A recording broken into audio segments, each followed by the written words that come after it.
The Colorado Buffaloes just finished their spring game, and I think Deion Sanders has a few new superstars on his hands.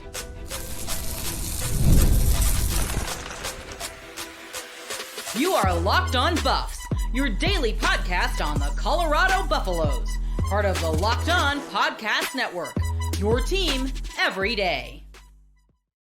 Welcome to Locked On Buffs. I appreciate you guys for tuning in every single day. I'm Kevin Borba, the host of Locked On Buffs, and thank you for making me your first listen. Today's episode is brought to you by the Locked On Podcast Network, your team every single day for free and wherever you get your podcasts. So go check us out wherever you get your podcasts. Let's talk about it. The Colorado Buffaloes, they did a rare thing on Saturday. They had a spring game, right? You guys remember those?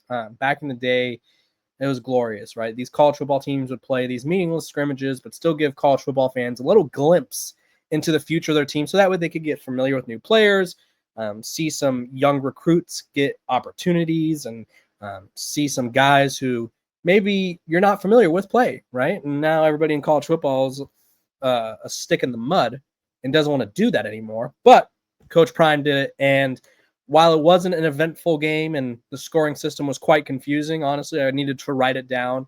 It was like 6 points for a turnover, X amount of points for a 20-plus yard play. It was just confusing, right? But either way, we saw the new faces for Colorado. Because if you guys remember, Colorado is replacing Shedeur Sanders, All-American, Travis Hunter, Heisman winner, Jimmy Horn Jr., LaJohntay Wester, Will Shepard. Those 3-4 guys, counting Travis, are all receivers. Defensively, they're replacing Shiloh Sanders, Cameron Craig, Levante Bentley, Nikai Hill-Green, Travis Hunter again, right? There's so much talent. BJ Green. There's so much talent that left this Colorado team for the NFL, or in the case of Nikai Hill-Green, the transfer portal.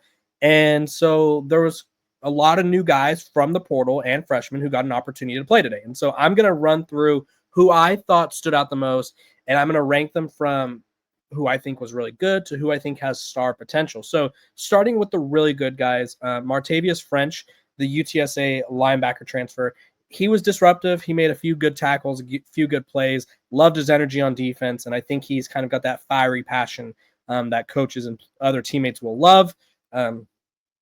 He broke up a couple plays and was disruptive, and I think that's all you can ask of a linebacker, especially when Colorado 2 years ago had the worst run defense in all of college football, and part of that was because the linebackers struggled so much. So Martavius French caught my attention. Another guy who caught my attention but wasn't like a superstar, but I do think he has star potential, is Joseph Williams, the Tulsa transfer. He was the American freshman of the year, whatever, the rookie of the year, whatever they want to call it. And I thought he was really good. Now, considering, and let me pull this up, I was disappointed to see who wasn't playing because it was a lot. Realistically, I would have liked to see way more guys get some action. But again, this is sort of these were the notable players not playing. Michael Welch, Colton Hood, Preston Hodge, Samuel Kunalola, Kareem Harden, Aki Oji, which is the offensive lineman, Amari McNeil, Torian Carter, and Keaton Wade. So a few offense players, a few defense players who I would have loved to see. And this was, I'll run you guys through the starters. I should have done this first. First team offensive line was Jordan Seaton, Zach Owens, Zarian McGill, Zy Chrysler, and then Mana Tamini. Off the first team skill position players was Julian Lewis, Dallin Hayden, Savell Smalls, Cam Michael, Draylon Miller, and Terrell Timmons. Honestly, didn't see a single thing from any receiver not named Joseph Williams. I think that's why Colorado brought in Sincere Brown. I think that's why they're going to bring in more wide receivers. Defensively, the first team unit was Quincy Wiggins, Tafiq Thomas, Anquin Barnes, Arden Walker, Martavius French, Reggie Hughes, DJ McKinney, Tafiq Byard, Ben Finiseth, and Carter Startmeyer and RJ Johnson. Obviously, Preston Hodge didn't play there, so there's that. Going through that list of guys who I thought were really good, like I said, didn't wow me, but Dallin Hayden was good. He had a couple big runs, and I think Colorado, they've talked about running the ball more, so that's good. The left side of the offense line was good. I still think there was quite a bit of pressure pressure generated from the Colorado defensive line. Some guys who I think can emerge into stars. Also, Arden Walker got a sack, and I thought he was really good. Some guys who I think will be stars for Colorado. Kaden Salter. He was just more methodical The offense did more with him at the helm. And I think once he's allowed to run, right, I think that opens up a new element. I think for a quarterback like Kaden Salter, who not all of his game is predicated on his legs, but much of his game is predicated on him, even if it's just moving in the pocket, right? They're not allowed to tackle the quarterback, so it's really not fair for the quarterback to take off and run. So there wasn't any opportunities for him to run. I think he has superstar potential. I liked what I saw out of Zach Atkins, the tight end. The very first play, I think it was the first play that we saw him takes a catch over the middle and takes about 20 yards. And I tweeted Kaden Salter to Zach Atkins for a 20-plus yard play with a little sad crying emoji, but like a happy crying emoji, excuse me. It says Colorado has a tight end that could finally make plays, right? Because that's been something they've been lacking. So I liked Kaden Salter. I liked Zach Atkins. I really loved Tawfiq Byard, right? I think, and I had him on the show a few months ago, right? And I was impressed with how thoughtful he was. I was impressed at his attention to detail. He said, and at the time, I didn't think anything of it. I feel like everybody says this. He was like, I want to go in and be a leader by example and in general. He was disruptive today, right? They brought him on a blitz on Julian Lewis. He almost had a pick. Julian Lewis batted it down to prevent it. He had a couple of big tackles. So I thought Tawfiq Byard was really good. I think he's going to be a star for the Colorado Buffaloes. I think Kaden Salter will be a star. In terms of guys who I would have liked to see more from, Julian Lewis looked like a true freshman. And I don't mean that to be a bad – he looked like a true freshman who's only 17 years old, right? I don't mean that to be a bad thing. It just if I had to pick a starting quarterback today, I would pick Kaden Salter. Kaden Salter was moving the offense. Julian Lewis had a couple nice moments, but at the end of the day, he didn't wow me. And again, true freshman, it's a spring game. They're missing weapons. He can't really run, limited playbook, so I get all that. But Kaden Salter, at least in my opinion, did more with less, if you will. So one of those things where I don't think the battle is settled. But if you ask me who I think would be named the starter or who I think has the leg up going into fall camp, I would say it would be Kaden Salter. Some other guys that I was hoping to see more from, any receiver not named Joseph Williams, really. Terrell Timmons, Draylon Miller, anyone. Didn't see much, right? Quentin Gibson had a catch here and there. Quanell X Farrakhan had a catch here and there, but it wasn't really that. It wasn't that special of a day for the offense, right? The offenses were very, I wouldn't say mediocre, but the offenses were not. It was a very close playbook. I would have been surprised if they were picking from the same 10 plays. So we didn't learn a ton, but I do think that those were the guys that stood out to me. Those are the guys that I thought did pretty well. Tawfiq Thomas had a nice play. But yeah, I would have liked to see more from Jaheim Otis. He got actually called out by Robert Livingston on the broadcast, so that was interesting. He was talking to Holly Rowe during – shout out to ESPN, by the way. Not really. Kaden Salter apparently threw a 20-plus yard touchdown to Joseph Williams, but we were watching them interview Robert Livingston rather than just like doing a camera on one thing, camera on the other. We were watching them interview Robert Livingston, and he was like, Jaheim missed a tackle or missed a play that he should have made. So maybe would have liked to see him be a little more disruptive, but those were the guys that I think stood out. Comment below who you think stood out. And then also, I'm going to be talking transfer portal because there's been quite a few happenings with the Buffs, so you guys need to stick around and hear this when we come back, though, because we got to take a quick break to shout out to the people who make the show possible.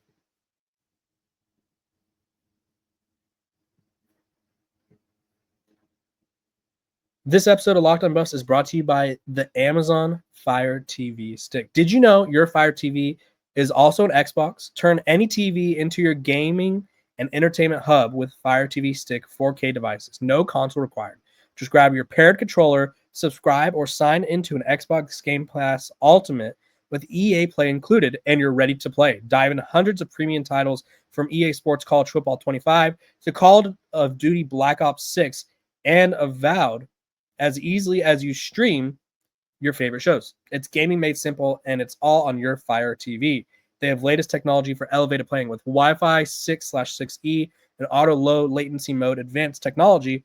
Fire TV Stick 4K delivers smoother, more responsive gameplay with lightning fast speeds you need to stay competitive.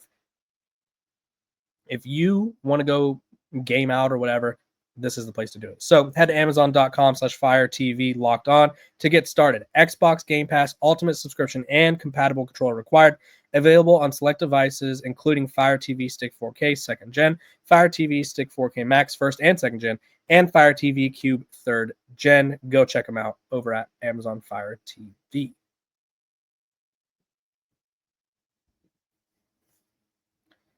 Welcome back to Locked On Buffs. Appreciate you guys for tuning in every single day, making me your first listen of the day. We're free and available wherever you get your podcasts. Make sure to like, subscribe, and follow so you don't miss out on a moment of the coverage. And yeah, we have a lot to talk about this upcoming offseason because Colorado is going to be making some moves in the portal. Let me talk about it. So let's talk transfers. Okay, first of all, let me circle back to the guys who left the team. Cash Cleveland, no longer on the team. He's left. Wasn't on scholarship, or at least not the last time I checked or was told. He was a walk-on. We'll probably get an opportunity somewhere else. I think I felt like the writing was on the wall that they wanted a better center.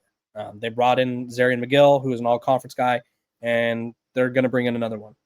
Also, Isaiah Gustav, the running back. We all knew he was gone, but as we know, Virginia was reportedly offering someone a bag and got someone to leave in the portal, and that person was Isaiah Gustav. So he is expected to, at least right now, expected to transfer to Virginia. We'll see if it actually comes to fruition.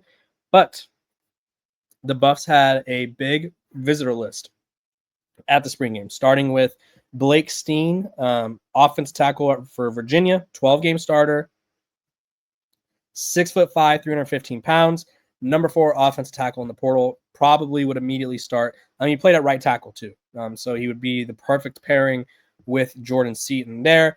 Auburn safety Terrence Love, not a ton of experience, 22 games of experience, but spent majority of his time on special teams, but former blue chip recruit, so you always got to take a look there. Missouri edge, Ja'Kai Lang, 250-pound pass rusher. He had 3 sacks last season. Obviously, you need all the pass rushing you could get, so the more the merrier there. And then Deion Parks, Illinois State defense. He's a corner.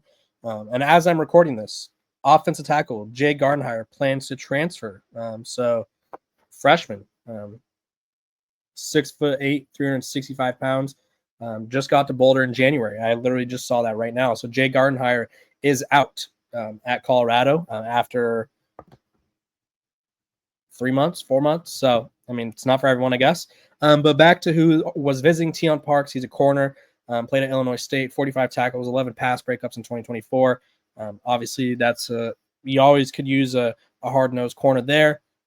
And they were also in, which I thought this was ironic, former 5-star receiver Hakeem Williams is a guy who's going to come visit Colorado.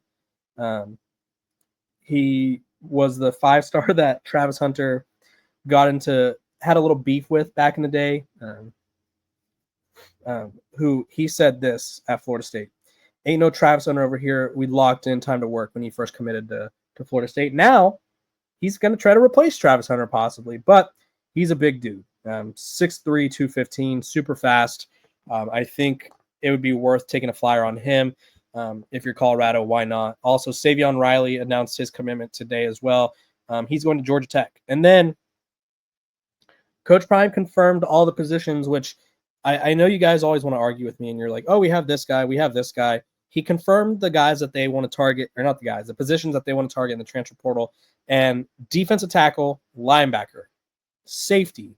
He wants two more corners, which they do need depth, right? I think after McKinney, Hodge, and Hood, it's like, oof, this room is kind of icky, right? It's like, ooh.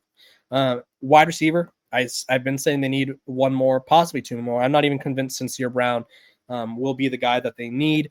They need 2 more running backs, he says, which I agree. Javian Thomas from Cal is someone who they've been linked to, led the team in rushing. I think he's better than Jaden Ott, who got a bunch of money to go to Oklahoma. So we'll see. Another tight end, an offensive guard, an offensive tackle, and 2 centers. So Colorado is expected to add over 15 more players in the portal, and it's Coach Prime's time of the year. So we all know that the Buffs are going to be active. So we'll see just how active they are, which guys they're able to get. But at the end of the day, we all knew this was coming, right? You go 9-4, really good season, and you lose a bulk of your roster to the NFL or a bulk of your starters to the NFL. It's bound to happen, right? You have to replace these guys, and the best way of doing so right now for Coach Prime is in the portal. And I like the units that they're putting together. I think they're going to have a lot of depth. I think they're going to have a lot of talent, maybe too much talent in certain positions, but that's a great problem to have. So that's what Colorado's doing in the portal. When we come back, we're going to be talking about the jersey retirement for Shedeur Sanders, Travis Hunter, how it went, how people reacted, and all that jazz. But first, a quick break.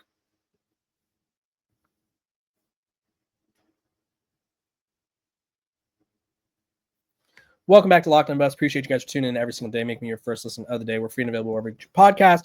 If you're not an everydayer, if you want to know what that is, become one, right? You tune in every day, you like, you subscribe, you comment, we discuss. If you guys comment something, I will respond. Whether you hate me, you love me, I will respond because that's just what we do here at Locked On Buffs. We take the heat.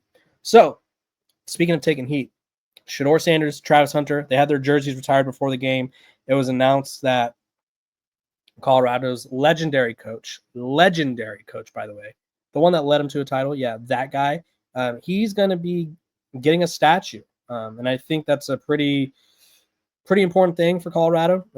Obviously, they've been having some issues. Coach Mac, Bill McCartney, he's getting a statue, led Colorado to a title. And this was the report. Colorado will erect a statue of former coach Bill McCartney outside Folsom Field. He led the Buffs to 3 Big 8 titles and the 1990 championship, passed away in January. And so they made it a point to do so. Coach Prime said they don't want another Rashad Salam, or that it's sad that it's sort of a Rashad Salam situation where it happened after he passed away. That being said, Shedeur, Travis were honored. And at the end of the day, they deserved it. I thought the reaction from the fans there seemed pretty nice. Everyone cheered for them. Social media is always going to be brutal. But again, and I've talked about this throughout the entire process, don't be mad at Colorado, at Deion Sanders for honoring Shedeur Sanders. First of all, Deion Sanders said it was Rick George's decision. So Rick George made it a point to honor these two guys. Now, maybe Rick George was a little motivated by keeping Deion Sanders intact. Like, hey, if you re-sign here, we'll retire their jerseys. I'm sure that was possibly a negotiation, possibly a discussion, but they deserved it, right? 100 school records for Shedeur, 8 major awards for Travis, Heisman Trophy included. They changed the history of not college football. I mean, Travis Hunter did for college football. Shedeur, not so much, but they changed the history of Colorado football for the better. And I think at the end of the day, whether people like it or not, they worked towards that. They in a way deserve it, right? I think they deserve it. Not everyone will, and that's okay if you disagree. But at the end of the day, you have to honor the legends when you can. And I think Colorado as a program has done a really poor job of honoring those who came before them, but that's not their fault. And that's what I've been telling everyone who's like, every show I've been on in the past week has asked me, oh, do you care about their jerseys being retired? And I'm like, I think it's cool for them. I think they did a lot for the program. And I also think a lot of people are giving them unnecessary heat for something that the program has not done, which is honor those who came before them, whether Darian Hagan, Eric Bieniemy, Cordell, right? Westbrook, was Laviska Shenault, like whoever it is, whoever you think should have their jersey retired, they haven't done a good job of honoring them. And I think that's sort of the difficulty with the program at the moment is everyone's hating on the current state of the program, but it's like, what about the past 20 years when those guys, when Coach Prime has been in Boulder for 3 years now, or two and a half years, if you will. It's not his fault that not every jersey was retired. And I'm tired of people making it seem like it was. So I thought it was a very nice ceremony. I thought it looked good. Thought the fan reaction was nice. Overall, I think the spring game was somewhat of a success. You kind of got to see some new guys who are going to play well. You kind of got to see what needs to improve. And we got our last dose of college football until August. I know. May, June, July, 3 months without football. Honestly, 4 months, because it's not until August 29th that they play Georgia Tech. So this was your last bit of football for a while, and I hope you enjoyed it. I hope you enjoyed the show. I'll still be here every day. I'll be talking about their transfer portal additions, who they're after, everything in between over here on Locked On Buffs. So you want to make sure you don't miss out. Make sure to like, subscribe, and follow, so that way you don't miss out on a moment of the coverage. We're free and available wherever you get your podcast. I'm Kevin Borba. This has been Locked On Buffs.